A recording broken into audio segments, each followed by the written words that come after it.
ब्रह्मा गुरुर्विष्णू गुरुर्देवो महेश्वरा गुरुर साक्षात परब्रह्म तस्मै श्री गुरुवे नमः। आज हा संदेश तुमच्या समोर येणे हा निव्वळ योगायोग नाही, तर तो श्रीपाद वल्लभांनी तुमच्या समोर पाठविला आहे। हा संदेश शेवटपर्यंत ऐकावे आणि तुमचं श्रीपाद श्री वल्लभांवर विश्वास असेल तर आत्ताच व्हिडिओला लाईक करा आणि कमेंट मध्ये दिगंबरा दिगंबरा श्रीपाद वल्लभ दिगंबरा असे टाईप करा। एकदा बाप्पन्नचार्यलू श्रीपाद प्रभूंना म्हणाले, श्रीपाद, तू 3 वर्षाचा आहेस, परंतु मोठ्या माणसासारखे बोलतोस।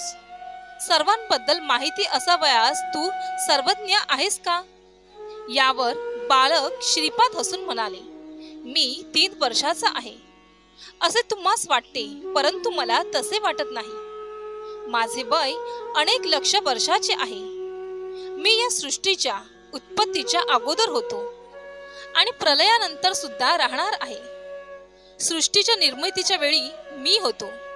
माझ्याशिवाय सृष्टीची उत्पत्ती, स्थिती आणि लय होऊच शकणार नाही। मी साक्षीभूत होऊन सर्व व्यवहाराचे अवलोकन करतो। यावर बाप्पन्नचार्यलू म्हणाले, श्रीपाद, लहान मुलांनी आपण चंद्रमंडळात आहोत असा केवळ विचार केल्याने आपण चंद्रमंडळात आहोत असे होत नाही। प्रत्यक्ष अनुभव असावा लागतो। सर्व व्यापक, सर्वज्ञान, सर्व शक्तित्व हे केवळ जगनियंताचे लक्षण आहे। यावर श्रीपाद प्रभू म्हणाले, मी सर्वत्र स्थित असणारे आदि तत्व आहे। प्रसंगानुसार मी व्यक्त होतो। मी सर्वव्यापी आहे। ज्ञान विज्ञान माझ्या चरणाशी लीन आहेत। माझ्या केवळ संकल्पनेने ही सृष्टी निर्माण झाली। मी सर्व शक्तिमान आहे, यात आश्चर्य हे काय? यावर पिता अल्पराज शर्मा म्हणाले, बाळा श्रीपादा, बाळपणापासून तू आम्हास एक कोडेच आहेस। तू वारंवार मी दत्तप्रभू आहे असे म्हणतोस आणि नृसिंह सरस्वती रूपाने पुन्हा एकदा प्रकट होईल असे म्हणतोस। पिटिकापुरमचे ब्राह्मण या भाषणाला मनचाल्य बुद्धिभ्रष्टात असे म्हणतात।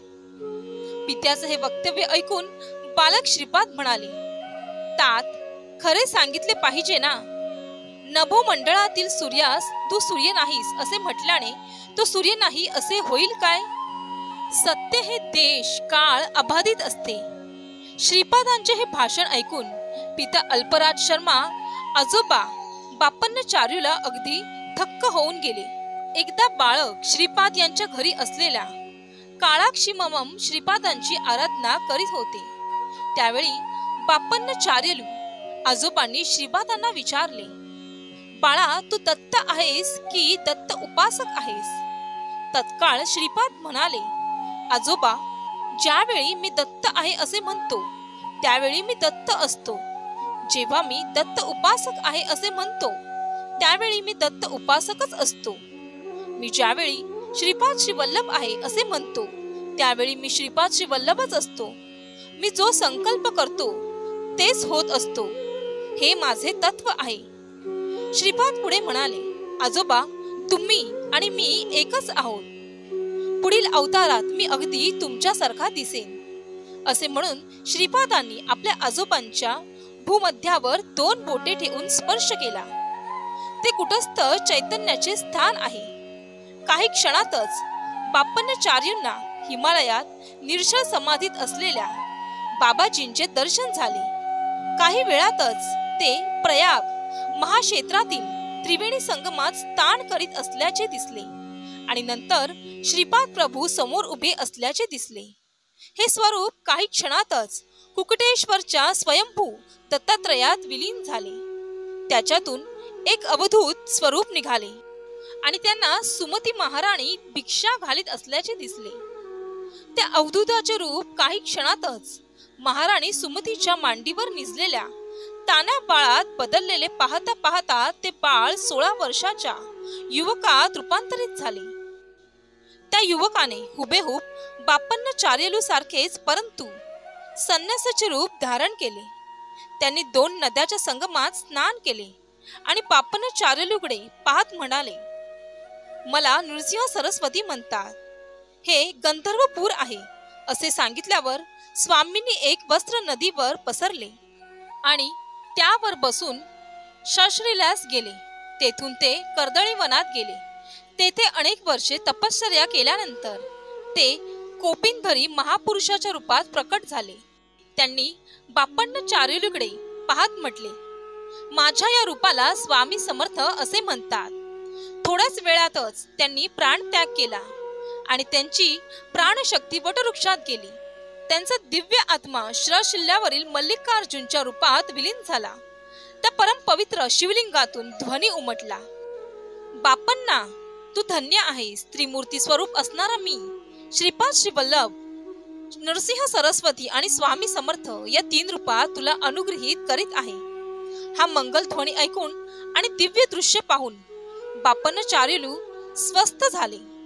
त्यांच्या समोर निराकस चेहऱ्याचा 3 वर्षाचा हसरा बालक श्रीपाद दिसला. त्यांनी त्याला प्रेमाने उराशी कवटाळून धरले. त्यावेळी ते दिव्य तन्मय अवस्थेत गेले.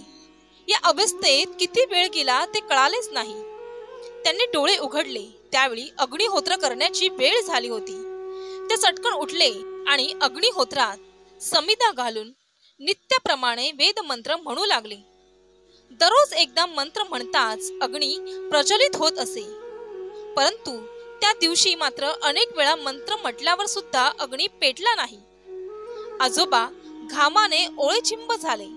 श्रीपादांनी पाहिले की अग्निकुंडळाकडे पाहून म्हणाले, अरे अग्निदेवा, तुला आज्ञा करतो, तू आजोबांच्या देवकार्यात अडथळा आणू नकोस. आणि आश्चर्य असे की त्या कुंडात अग्नी तत्काळ प्रज्वलित झाला. त्यावेळी श्रीपाद प्रभू म्हणाले, माझ्या संकल्पाशिवाय आजोबासारखे महान तपस्वी सुद्धा अग्नी निर्माण करू शकत नाही. येथे हा अध्याय 4 समाप्त झाला आहे. तुम्हाला हा अध्याय आवडला असेल तर व्हिडिओला लाईक करा आणि कमेंटमध्ये दिगंबरा दिगंबरा श्रीपाद वल्लभ दिगंबरा हा जयघोष करायला विसरू नका. आणि आजच्या या शुभ पवित्र दिवशी हा संदेश तुमच्या प्रियजनांना नक्कीच शेअर करा. कारण तुमच्या एका शेअरने कोणीतरी चांगल्या मार्गाला लागेल. कुणाचे तरी हरलेले मन जागृत होईल. कोणी भक्ती मार्गाला लागेल आणि तुम्ही न कळत पुण्याचे भागीदार व्हाल. म्हणून नक्कीच शेअर करा. आणि हा संदेश शेवटपर्यंत पाहिल्याबद्दल तुम्हाला धन्यवाद.